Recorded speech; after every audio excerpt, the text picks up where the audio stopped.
Hello everyone, आप सभी का तो पीएससी प्रिपरेशन पे स्वागत है। आज हम 10 नवंबर 2025 से बनने वाले सभी करंट अफेयर को कवर करेंगे।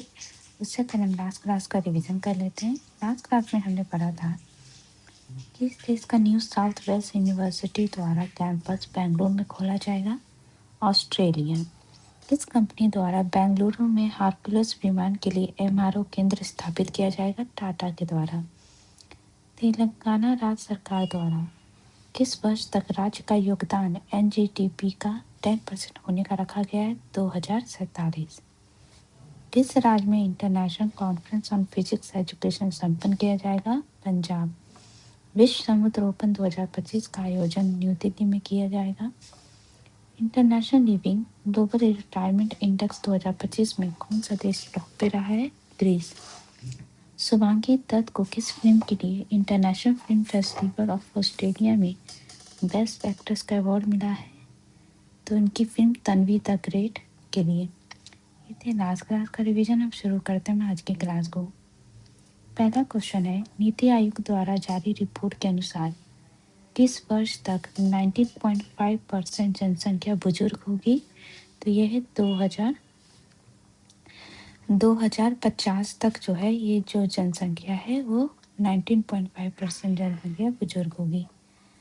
तो ये जो फिलहाल अभी जो 2050 तक 19.5% जो है बुजुर्ग होगी, और अभी जो है वो 10% जनसंख्या है जो बुजुर्ग है। मतलब 2050 तक हर पांचवा जो होगा वो भारतीय बुजुर्ग होगा। ठीक है। टारगेट से रिलेटेड फैक्ट देखें तो रेल मंत्री अश्विनी वैष्णव द्वारा 2047 तक 7000 किलोमीटर यात्री कॉरिडोर विकसित करने की घोषणा की गई है। केंद्रीय मंत्री ज्योतिरादित्य सिंधिया द्वारा अगले 10 सालों में टेलीकॉम सेक्टर को भारत के जीडीपी का 20% का लक्ष्य रखा गया है। केंद्रीय मंत्री नितिन गडकरी द्वारा भारत को कचरा मुक्त बनाने का लक्ष्य 2027 है। केंद्र सरकार द्वारा रेबीज मुक्त भारत बनाने का लक्ष्य 2030 है। सेंट्रल गवर्नमेंट द्वारा नक्सलाइट फ्री इंडिया का लक्ष्य 2026 मार्च है। केंद्र सरकार द्वारा पूरे देश में एसआईआर पूरा करने का टारगेट 2026 है। केंद्रीय सड़क परिवहन मंत्रालय द्वारा 2030 तक सड़क हादसों को 50% तक कम करने का लक्ष्य है। नौसेना प्रमुख द्वारा 2035 तक 200 से अधिक पनडुब्बी जहाज का संचालन का लक्ष्य है। इसरो द्वारा 2030 तक मंगलयान मिशन 2 का लॉन्च करने का लक्ष्य है। 2030 तक भारत जो है वैश्विक अंतरिक्ष अर्थव्यवस्था में हिस्सेदारी 8% होने का लक्ष्य रखा गया है।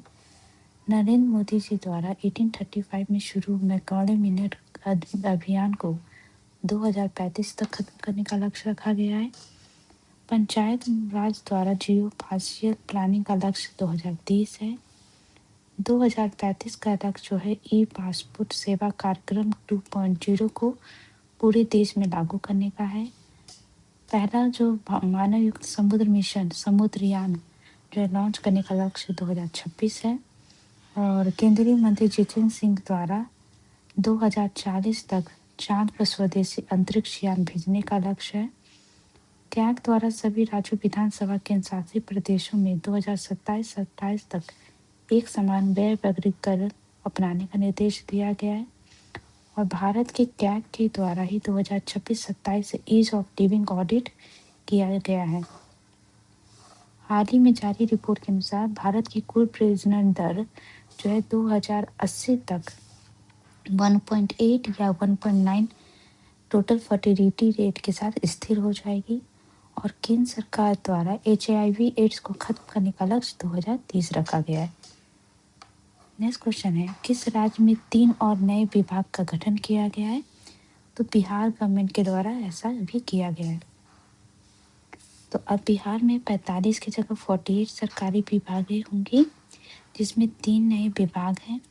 2 निदेशालयों के गठन की स्वीकृति दी गई है। युवाओं को नौकरी और रोजगार देने और कुशल बनाने के लिए जो है युवा रोजगार एवं कौशल विकास विभाग बनाया गया है। ये फर्स्ट है।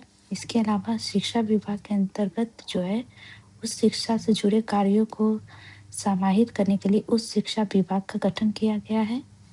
इसके अलावा जो है सिविल विमानन निदेशालय को अलग करके अकेला सिविल विमानन विभाग बनाया गया है। तो रोजगार एवं कौशल विकास विभाग बनाया गया है, उच्च शिक्षा विभाग बनाया गया है और सिविल विमानन विभाग बनाया गया है। इसके अलावा 2 निदेशालयों का भी गठन किया गया है, ठीक है। और 3 जो विभाग हैं जिनका नाम भी चेंज किया गया है, जिसमें से पशु एवं मत्स्य संसाधन विभाग का नाम बदलकर अब जो है डेयरी मत्स्य एवं पशु संसाधन विभाग किया गया है। श्रम संसाधन विभाग को श्रम संसाधन एवं प्रवासी श्रमिक कल्याण विभाग किया गया है।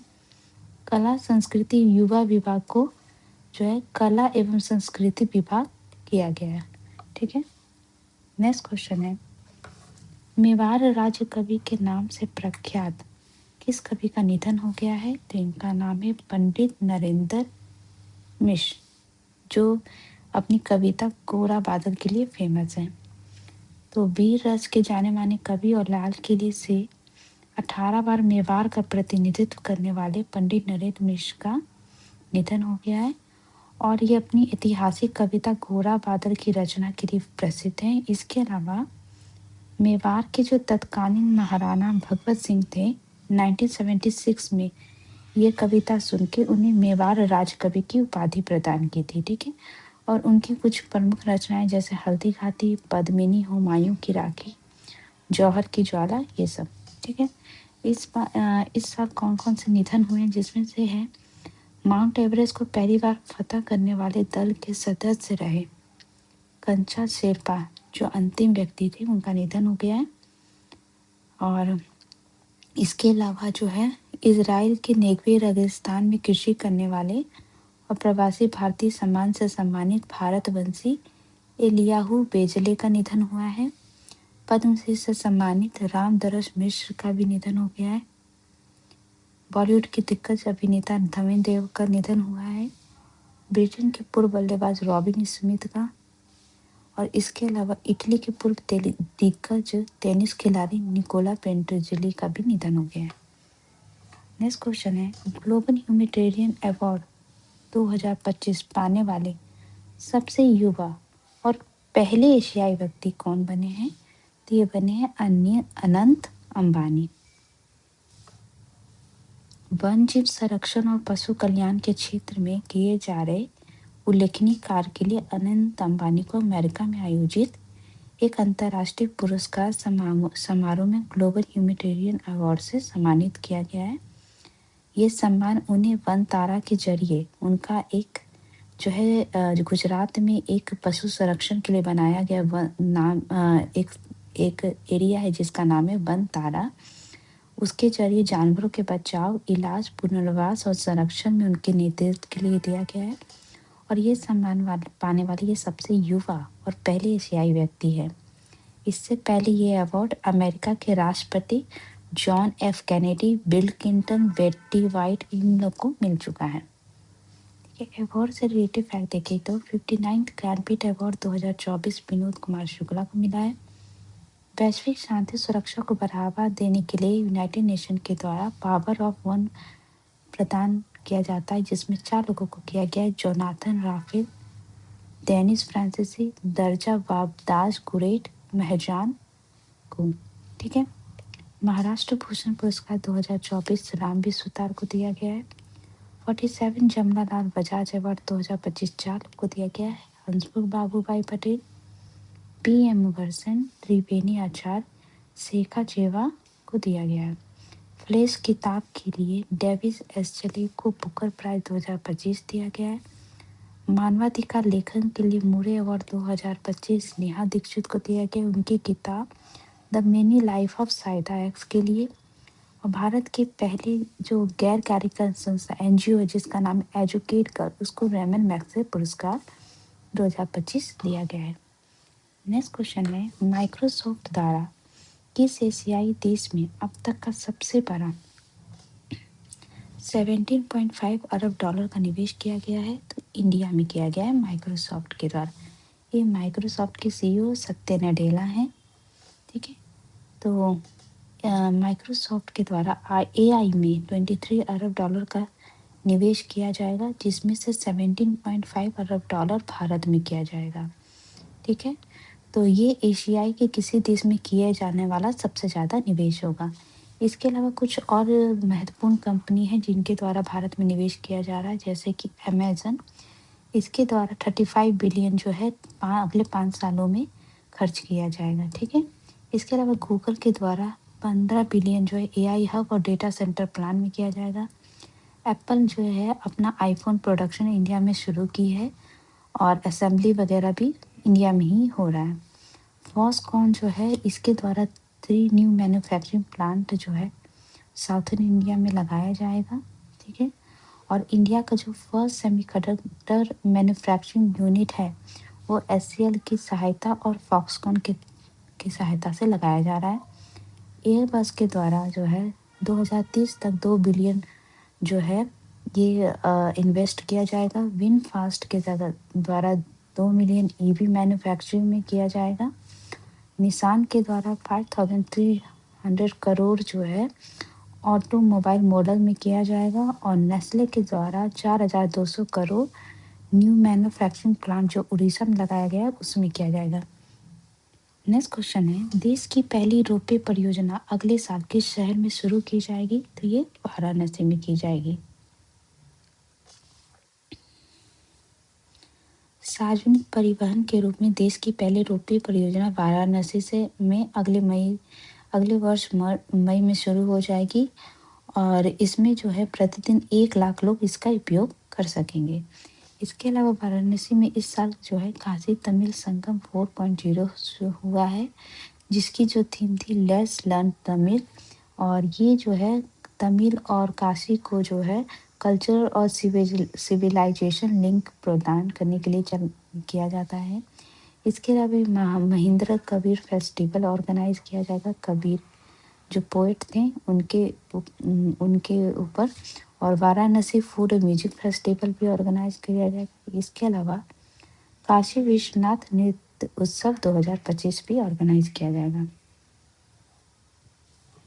देश का पहला हाइड्रोजन चालित वाटर टैक्सी किस शहर में शुरू किया जा रहा है? तो ये भी काशी में किया जा रहा है।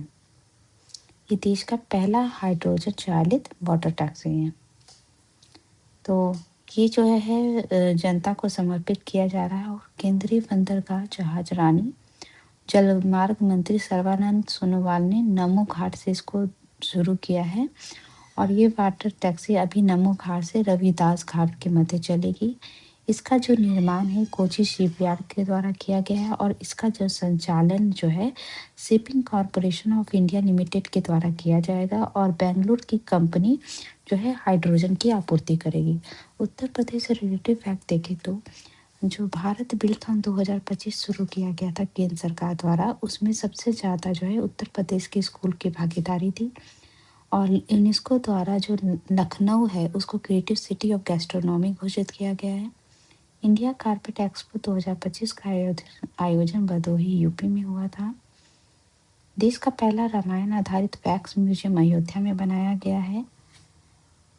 उत्तर प्रदेश द्वारा जो है कारखाना संशोधन अधिनियम के अनुसार प्रदेश की महिलाओं को नाइट शिफ्ट में दुगना वेतन दिया जा रहा है और प्रदेश के प्रत्येक जिले में अस्थायी डिटेंशन सेंटर स्थापित किया जाएगा। अयोध्या राम मंदिर के शिखर धर्म ध्वज पर जो है इक्ष्वाकु वंश के प्रतीक चिन्ह कोविदार वृक्ष को दर्शाया गया है।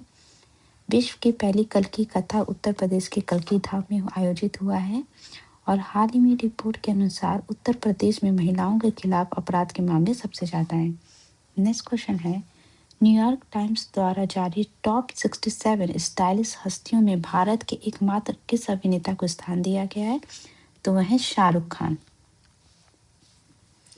तो इसमें दुनिया की 67 स्टाइलिश हस्तियों की सूची जारी की जिसमें शाहरुख खान का भी नाम है और इसके अलावा कुछ अंतर्राष्ट्रीय सितारे जैसे Sabrina Vivian, Nicole Walton Gangis, Jennifer Lawrence, Cole Axola, ये सब है। तो ये सूची उन व्यक्तित्वों को सम्मानित करती जिन्होंने फैशन, निजी अंदाज और उपस्थिति के माध्यम से वैश्विक मंच पर एक अनोखी पहचान स्थापित की है। इसके अलावा शाहरुख खान को इसी वर्ष जो है नेशनल अवार्ड दिया गया था फॉर बेस्ट एक्टर, क्योंकि उनकी फ़िल्म जवान के लिए। इसके अलावा इनके साथ ही जो है विक्रांत मैसी को भी दिया गया था 12th फेल के लिए। और एक्ट्रेस में कहें तो एक्ट्रेस में रानी मुखर्जी को दिया गया था Mrs Chatterjee versus Norway film के लिए। ठीक है, नेक्स्ट क्वेश्चन है, हाल ही में IMF जो है उसके द्वारा किस देश को 1.2 अरब डॉलर का आर्थिक सहायता की मंजूरी दी गई है? तो ये दी गई है पाकिस्तान को। तो अंतर्राष्ट्रीय मुद्रा कोष IMF ने, जो जिसको हम इंटरनेशनल मॉनेटरी फंड भी कहते हैं, जो है पाकिस्तान को आर्थिक संकट से जूझ रहा है, पाकिस्तान को 1.2 अरब डॉलर की आर्थिक सहायता को मंजूरी दी गई है, जिसको 2 हिस्सों में मंजूर किया गया है। जो 1 अरब डॉलर है उसको पाकिस्तान की सामान्य आर्थिक स्थिरता के लिए, और 20 करोड़ जो है जलवायु परिवर्तन और बाढ़ जैसी आपदाओं से निपटने के लिए दिया जाएगा। IMF की बात करें तो ये जो है इसका जो हेडक्वार्टर है वाशिंगटन DC में है। इसकी जो स्थापना 1944 में यूनाइटेड नेशन जो है मॉनेटरी एंड फाइनेंस कॉन्फ्रेंस में किया गया था, जिसको हम ब्रेटन वुड कॉन्फ्रेंस भी कहते हैं। और इसमें जो है 2 संगठन का जो है इस्टेब्लिश किया गया था, एक तो IMF और एक वर्ल्ड बैंक। ठीक है, ये जो वर्ल्ड IMF है, ये एक global macro economic and financial stability provide करता है, शॉर्ट और मीडियम टर्म का लोन देता है, और टेक्निकल असिस्टेंस और ट्रेनिंग देने का काम करता है। इसकी मेंबर जो कंट्री है 191 मेंबर कंट्री, जो भी जिसमें इंडिया भी एक मेंबर कंट्री है। तो अगर आपको वर्ल्ड बैंक का मेंबर बनना है तो उससे पहले आपको IMF ज्वाइन करना होगा। ठीक है, इस IMF में जो है एक गवर्नर और एक अल्टरनेट गवर्नर होता है, जो कि डिसीजन मेकिंग का काम करते हैं। एग्जीक्यूटिव बोर्ड जो है 25 जो होता है 25 मेंबर होते हैं जो डे टू डे वर्क करते हैं। ठीक है, IMF के द्वारा कुछ इंपॉर्टेंट रिपोर्ट जारी किए जाते हैं, जिसमें है world economic outlook, global financial stability report, इस टाइप के रिपोर्ट जारी किया जाता है। नेक्स्ट क्वेश्चन है, साइप्रस में आयोजित फाइट कैंडिडेट्स 2026 में, मतलब ये साइप्रस में होगा फाइट कैंडिडेट 2026, इसमें हिस्सा लेने वाले एकमात्र भारतीय शतरंज खिलाड़ी कौन है? वो है R प्रज्ञानंद।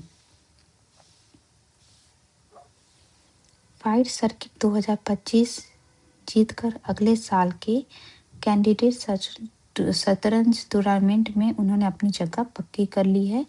वह अगले साल कैंडिडेट्स में एकमात्र भारतीय पुरुष प्रतिनिधित्व होंगे, और कैंडिडेट्स 28 मार्च से 16 अप्रैल तक 2026 तक जो है साइप्रस के पास एक है जगह पापोस, वहाँ पे आयोजित किया जाएगा। साइप्रस की लोकेशन देखें तो यहाँ पे है, ये आपका रेड सी। ठीक है, ये आपका रेड सी है, और यहाँ से है इजिप्ट और जॉर्डन के बीच यहाँ पे स्वेज नहर है। ठीक है, जब ये स्वेज नहर और इससे होते हुए जाते हैं तो ये आता है आपका मेडिटेरियन सी, और मेडिटेरियन सी में एक छोटा सा प्रायद्वीप है जिसको हम साइप्रस कहते हैं। ठीक है, साइप्रस से अगर हम लोकेशन देखें तो इसका सबसे ऊंचा माउंटेन जो है माउंट ओलंपस है। ठीक है, और ये बहुत छोटी सी कंट्री है, और ये जो है यहाँ पे आप ब्लैक सी का भी लोकेशन देख रहे होंगे। कल हमने पढ़ा था ब्लैक सी, सी ऑफ मरमराई, यहाँ पे लोकेशन है जो कि ब्लैक सी और अगेरियन सी को यहाँ के कनेक्ट करने का काम करता है। नेक्स्ट क्वेश्चन है, नायब सूबेदार पद पर भर्ती होने वाली पहली महिला मुक्केबाज कौन बनी है? तो ये पहली महिला मुक्केबाज है जो डायरेक्ट नायब सूबेदार पद पे भर्ती हो रही, वो है प्रीति पावार। तो ओलंपियन मुक्केबाजी जैस्मिन लंबोरिया साक्षी डांडा के बाद, मतलब ये भी पहले जो है इस सेना में भर्ती हुई है, लेकिन जो है महिला मुक्केबाज प्रीति पंवार का सेना में नायब सूबेदार के पद पर चयन हुआ है। सीधे नायब सूबेदार के पद पर भर्ती होने वाली प्रीति देश की पहली महिला मुक्केबाज है। जो जैस्मिन लंबोरिया हैं, ये जैस्मिन लंबोरिया ये जो है हवलदार पद पे हुई थी और पहले भर्ती हुई थी, अब प्रमोशन पाकर अब नायब सूबेदार बनी है।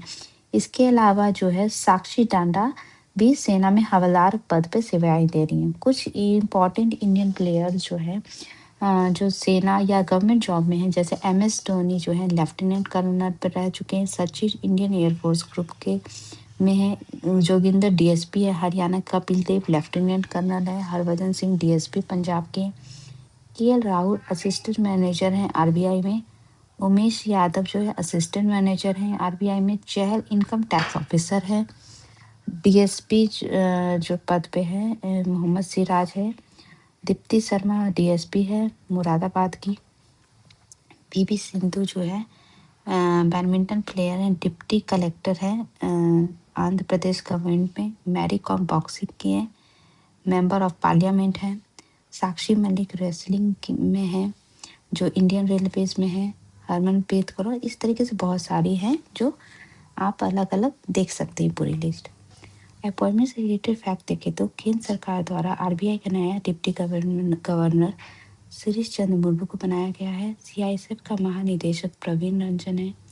साने ताकाइची जो है जापान की पहली महिला प्रधानमंत्री है। भारत में अमेरिका के अगले राजदूत सर्जियो कौर रहेंगे।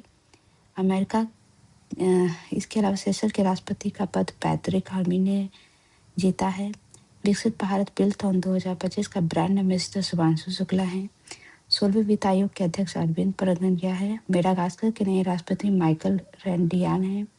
भारत के अगले CGI जस्टिस सूर्यकांत है। नीदरलैंड के सबसे युवा प्रधानमंत्री रॉब चैटन है। सामिया सुलू हसन तंजानिया की पहली महिला राष्ट्रपति हैं। न्यूयॉर्क के मेयर पद का चुनाव जीतने वाले पहले भारतीय जोहार ममदानी है। तदासा मिश्रा जो है झारखंड की पहली महिला DGP है। और अभी जो है बंगाल सरकार द्वारा जो भारतीय महिला क्रिकेट खिलाड़ी ऋचा घोष को भी DSP पद दिया गया है। रॉ के जो प्रमुख है प्रयाग जैन कैबिनेट सचिवालय में सचिव सुरक्षा का अतिरिक्त प्रभार दिया गया है। देश के 53rd chief justice of India justice Suryakant हैं। नासा का मुख्य कार्यकारी अध्यक्ष पद जस्टिस विक्रमनाथ हैं। बिहार विधानसभा का अध्यक्ष डॉक्टर प्रेम कुमार हैं। पाकिस्तान के पहले चीफ ऑफ डिफेंस फोर्स पद पे असीम मुनरो हैं। भारतीय राइफल संघ के अध्यक्ष कालिकेश नारायण सिंह देव हैं। ये थे आज के important current affair. Thank you so much.